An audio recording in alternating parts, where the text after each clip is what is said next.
Kuwaiti girl identified only as Nayirah. And Nayirah. Kindly call on Nayirah. My name is Nayirah, and I just came out of Kuwait.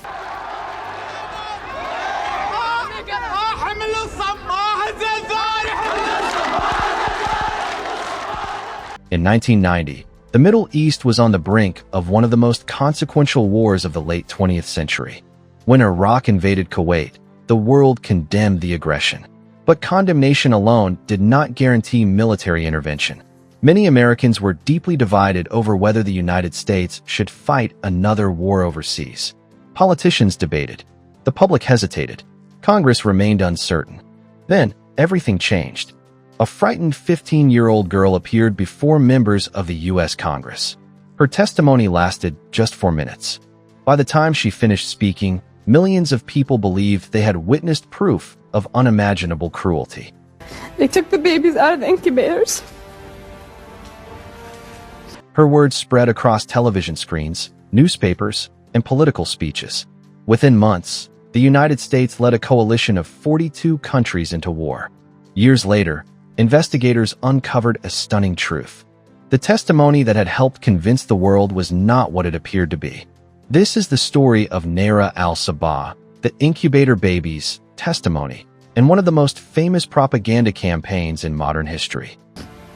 Took the incubators and left the children to die on the cold floor. To understand the controversy, we first need to understand the political landscape. The Iran-Iraq War had just ended after 8 brutal years.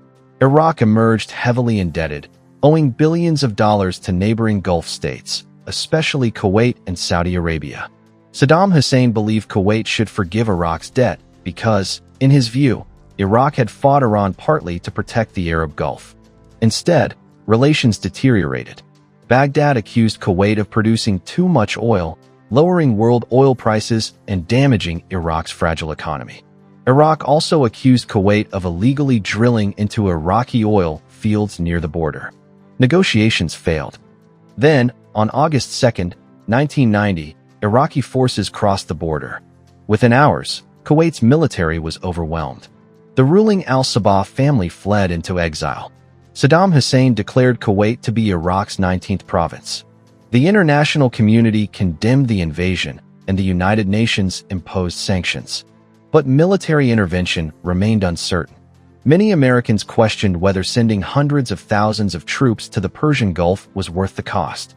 President George H.W. Bush needed public support, and public opinion was divided. History shows that wars are fought not only with tanks and missiles. They are also fought with stories. Governments understand that military campaigns require public support. To build that support, they often emphasize the enemy's worst crimes. Sometimes those crimes are real. Sometimes they are exaggerated. And sometimes they are completely fabricated. Political scientists call this atrocity propaganda, stories designed to portray the enemy as so evil that military action appears not only justified but morally necessary. In 1990, one story would become the defining symbol of Iraqi brutality.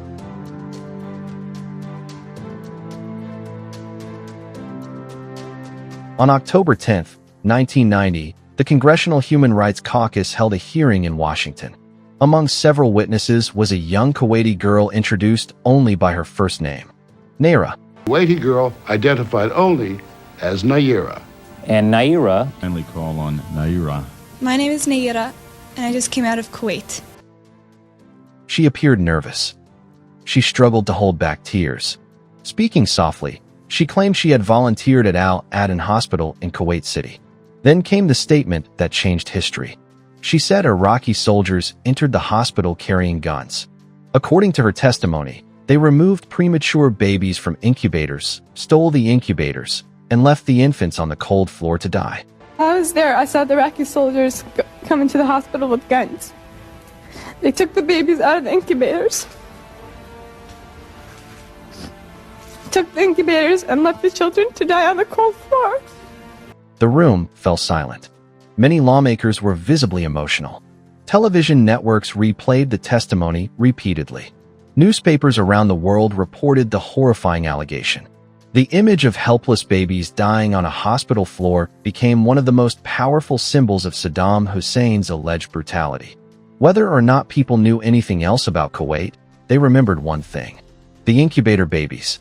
While I was there, I saw the Iraqi soldiers come into the hospital with guns. They took the babies out of the incubators.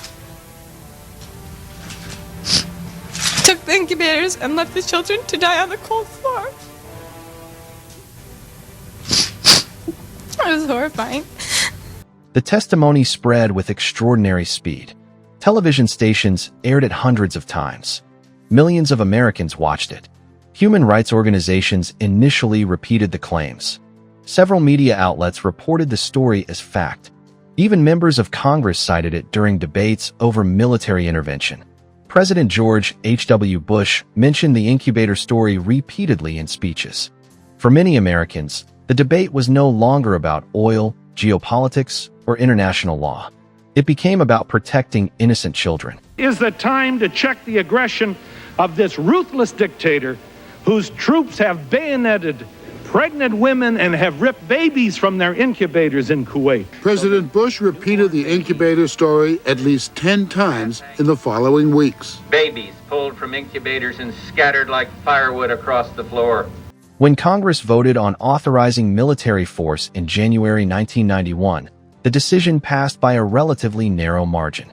Although many factors influenced the vote, historians generally agree that the incubator story became one of the most emotionally powerful arguments supporting intervention. Soon afterward, Operation Desert Storm began. A coalition of 42 nations launched a massive military campaign. Within weeks, Iraqi forces were expelled from Kuwait. And as president, I can report to the nation, aggression is defeated, the war is over.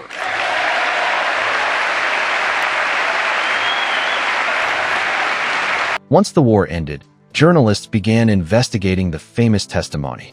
Questions quickly emerged. Doctors working at the hospital denied witnessing such an incident. International investigators searched for evidence. Medical records failed to support the claim.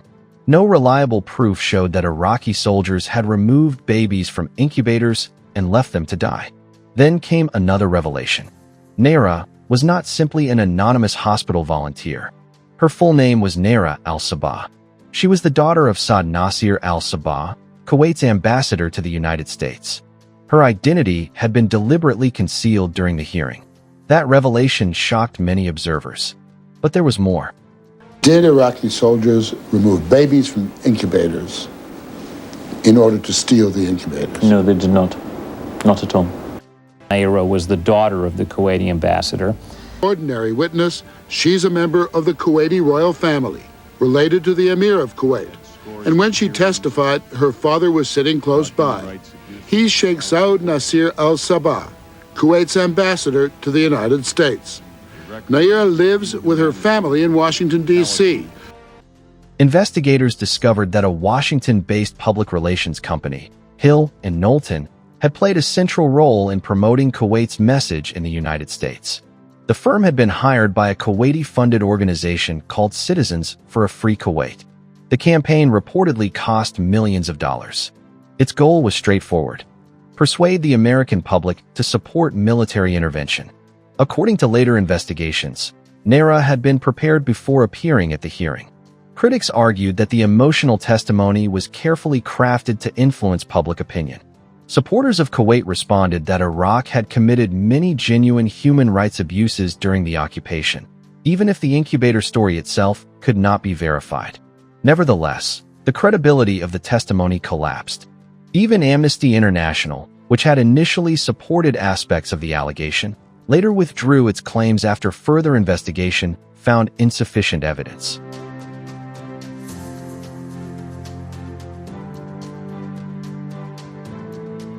The Nayirah testimony became one of the most studied examples of wartime propaganda. It demonstrated how emotion can sometimes outweigh evidence. It also raised uncomfortable questions. How carefully should journalists verify emotional eyewitness accounts? Should governments rely on unverified testimony when making decisions about war? Can public relations firms shape international policy? The controversy damaged public trust. Many Americans later questioned whether they had been manipulated. The incident also influenced how reporters and researchers approached future claims during later conflicts.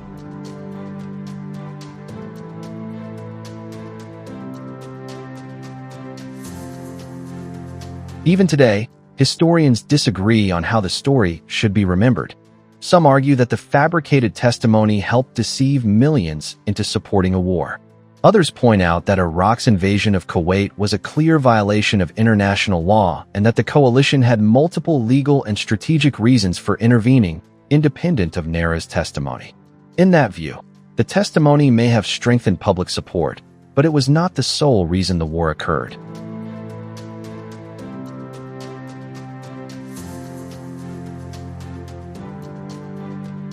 What is not disputed is that the story became one of the most influential pieces of wartime communication ever delivered. For minutes, one witness, one unforgettable image, and a narrative that shaped public opinion around the world. The story of Nayirah is more than a story about one girl. It is a warning about the extraordinary power of emotion in politics. When fear and outrage replace careful verification, public opinion can change almost overnight. Modern technology has only made that challenge even greater. Today, social media allows dramatic stories to spread across the globe within minutes. Some are true, some are misleading, and some are entirely false. The lesson of the Nayirah testimony is not that every emotional story is fake. It is that every extraordinary claim deserves extraordinary scrutiny, because history has shown that sometimes a 4-minute speech can change the course of the world. And we finally call on Nayirah to testify.